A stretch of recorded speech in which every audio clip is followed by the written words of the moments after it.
So here we're gonna make a little stuffed buddy, our little satanic stuffed animal.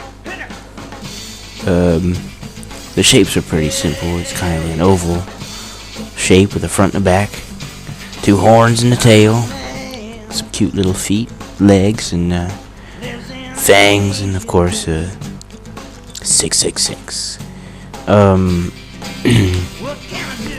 Now I started with a pattern that I just eyeballed those. I didn't actually cut them out.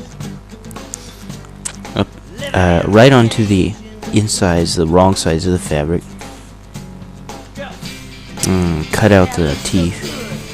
The teeth were supposed to be well, I don't know. You know that there's this Tibetan Buddhist character. He's a really good guy, but he's scary as all get out, and he's got gnashing teeth. And so that's what I was thinking of. Doesn't really look like him though. Looking back on it, I would say if you want to do something this small, like those little fangs, or this curvy, or both, probably just do it by hand, because it's a lot harder than you'd think with a sewing machine. Kind of like whittling a flute with a chainsaw. But there we go.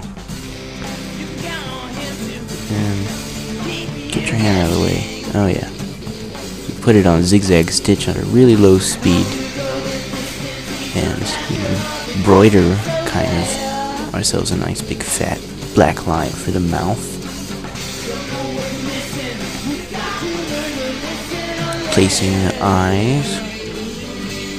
I figure that the further apart they are, the cuter they look. If they're close together, they look kind of well, goofier. Like, oh, what's going on? Applying the mark of the beast. Again, I kind of screwed up the line, so I would recommend just doing that by hand in the future. By the way, the mark of the beast is not really Satan, it's code for Nero. If you've ever studied the Bible, or, well, actually I read it in the paper last June. Had to redo the pointed tail. Notice that one's a lot thicker, so that it is easier to turn around. All of these are sewn with the right sides together, the wrong sides out, and then sewn together. No, I already said sewn together. And then turned around.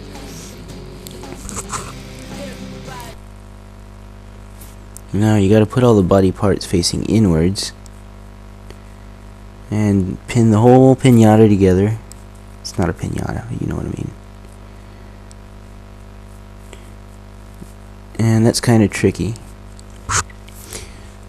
Looking back on the end result, I probably could have just done one at a time instead of trying to do it all like some kind of pie, satanic pie.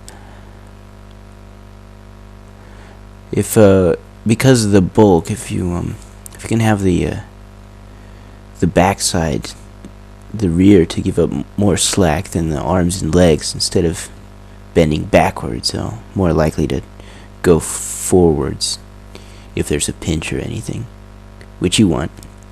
Remember not to sew all the way around. You have to start at one point and stop a couple inches short of that.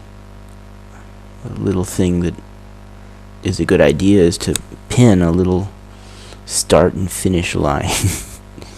I always get too carried away. I just love to sew. That's what they all say.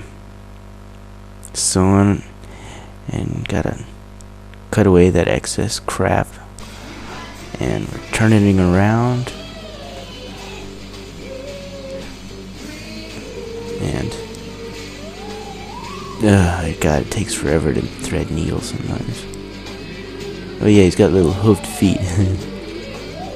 So anyway, starting with the stuffing, then you sew it up with a ladder stitch, that place where you didn't sew with the machine, right? And that's pretty much it. And now in a minute we're gonna see the finished effect. That's our stuffed Lil Satan. Let's see him.